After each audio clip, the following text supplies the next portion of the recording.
So hello, everyone. Good afternoon. My name is Jenny Roloff-Rothman. I am in charge of the reviewing and vetting for PanSIG 2023. Just like to go over a couple things. Of course, I've shared the doc with you in the chat. I believe Bill has also posted a copy or a link to the website where you can find the guidelines as well in case you joined late. So I'm just going to briefly go over those and kind of talk about structure or tips for writing a proposal if you have not written one before, but also looking at kind of the general things that are relevant to this particular conference. All right, so one of the things I want to sort of draw attention to right at the very top of the document is the idea here that PanSIG is intended, it's always kind of been intended to be a very supportive conference for both experienced presenters and also people who are newer to presenting or newer to the academic community. So if you have never written a proposal before, or this is one of your first presentations, PanSIG is a really good place to sort of get your feet wet and kind of get to know the community and get settled in. Please consider this conference a great place to do something if you're in the first time. Here's the basic guidelines. You can see here 75 characters or 40 characters as a max for the title. You've got the different formats you can see here. Poster sessions are only 40 minutes. So that's shorter than in some other cases at other conferences, but it's intended to generate a lot of discussion and conversations. And you can see we've got face-to-face. We also have pre-recorded online ones available. And then we'll also have the unvetted SIG forums. As you can see in the abstract details here, this particular abstract, the same abstract that you submit is also going to be going into the conference handbook or be available through the conference website registration system.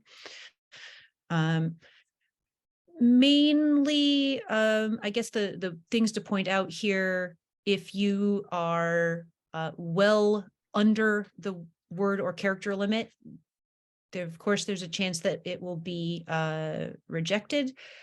As I mentioned, it's important. So in a lot of cases, if the situation is such that something does not meet the criteria, it's off topic, it is unrelated, or it would need a complete overhaul to even meet the basic criteria, there's a chance it would be completely rejected. But in most cases for PanSIG, if it is not accepted as is without revisions, there would be a request for either minor revisions or possibly major revisions. And then upon review of the revisions of your abstract, if it has been brought up to professional academic caliber for acceptance, it would be accepted. That doesn't mean that everyone is guaranteed acceptance, of course. But what it does mean is if there is an element of your abstract that might be weaker, you will have the opportunity to revise it to make it stronger. So again, experienced presenters, experienced proposal writers, revision is always a good thing to have as an option. Newer or less experienced proposal writers, this is a good learning experience for you with the kind of revision process. Factors that are strengthening or weakening the proposal. You need to make sure in terms of the strength that everything is very clearly written. Structurally speaking, there should be background information or whatever is going to be grounding the research or grounding the classroom practice you might be describing. That should be coming at the beginning. And then maybe a brief description of what was done. So maybe a little bit of description of either the methodology or the process of what is coming, what the topic is you'll be talking about. And the last part, if you think of it, 1/3, 1/3, 1/3, the final 1/3 would really focus on what is going to be done in the presentation session. So is it description of the data collection process? Is it sharing analysis of the results? Is it sharing results plus discussion amongst participants about the relevance of this research or the findings to your classroom. Or if it's kind of a workshop style, how would you might say, participants will be expected to join in conversations, or participants are encouraged to bring their own ideas, right? So make sure that it's clear you're giving background, the content of what it is you're going to be talking about, and then kind of what you might expect participants to have to do, if anything, kind of structurally. This last sentence here on this bullet point, make sure that there's no doubt in the mind of the reviewer what is going to be shown, investigated, or discussed. All right. So there shouldn't be anything vague. Be as clear and concise as possible. Other things here.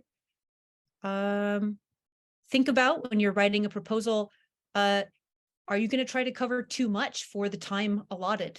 Right. So if you are explaining multiple steps of a particular research project or something, like, is this something that's better suited to a longer form? Sometimes people will think they want to share research or they want to share practices, and it turns out that it's just too much information to be covered in, for example, a 25-minute period, when really a 25-minute presentation is 20 minutes presentation, 5 minutes Q&A. So please be mindful of how much you are thinking about trying to cover in a session as you write a proposal. Proofreading, editing, certainly important things to consider. Familiarity with current research or placing it within the research, within the field. If there is a gap in literature or something of that nature, you can point that out as well and mention how this addresses it. I think that's pretty much, yeah, I think that covers that. And you can all read the bullet points, so I don't want to read them out directly to you. In terms of things that might weaken a proposal, too general or too vague. Again, be as specific as you can, context specific. Do not identify institutions. Do not identify individuals or anything like that. So specific concepts and ideas, but not specific names, identifying information. Let's see. Here, abstract is not appropriate for the selected SIG. Here it's listed that it might weaken the proposal. Of course, it might weaken the proposal, but at the same time, if a reviewer determines upon reading an abstract that it might be better under the category of a different SIG, that is something that they will be able to indicate. And so it is possible that something might be shifted or moved and then reviewed by someone in a different SIG. So that might increase the likelihood of revisions needed. Okay. Let's see, other things to consider. As I mentioned before, with identifying information, you don't want to have this in the abstract. This absolutely means Kakenhi grant numbers and things of that nature. I know Kakenhi grants require some mention of the grant or the number with the presentations. This could be added as a note separate from the abstract itself on a submission in sort of the notes portion of the form. It's also something that if a presentation is accepted, that grant number information can go on the slides in the presentation. But again, it should not be included in the abstract because that would be identifying information. Same goes for anything related to JALT specific activities or offices. Another thing to consider, maybe you have a textbook or materials or something that you use that maybe you have developed. It is okay to share resources and materials like that you have created yourself, but please do not write something in a way that comes across like an advertisement for a commercial product. Commercial or kind of associate member featured promotional workshops or sessions are a different category entirely. So if that is something you are thinking of doing, want to talk about in a session is like that, consider whether or not there's a better venue for that, that particular type of presentation. Looking at the rubric here, this is the rubric that's going to be used by all of the reviewers. Now, basically, it's a checklist. And you'll see here's 1, 2, 3, 4, 5, 6, 7, 8. And so as a reviewer is reading your abstract, they're basically going to be thinking of each one of these as a yes or no point.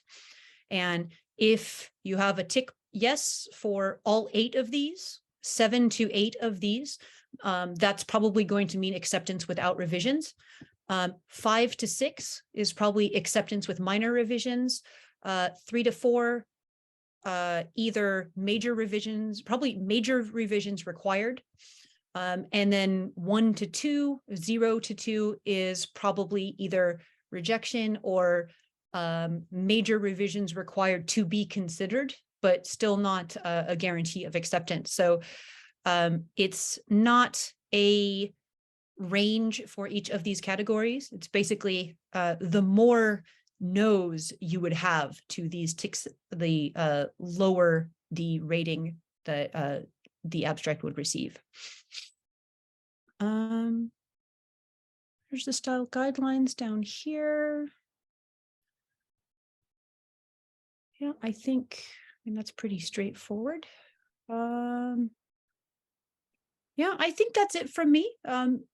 I'll go ahead and I think stop there. If anyone does have any questions about content or format or anything related to the style for a submission, you're welcome to contact the PanSIG team. I've already been contacted, through the system for with a couple questions from people. So if something does come up after today's session, you're welcome to just send a message and we'll get back to you.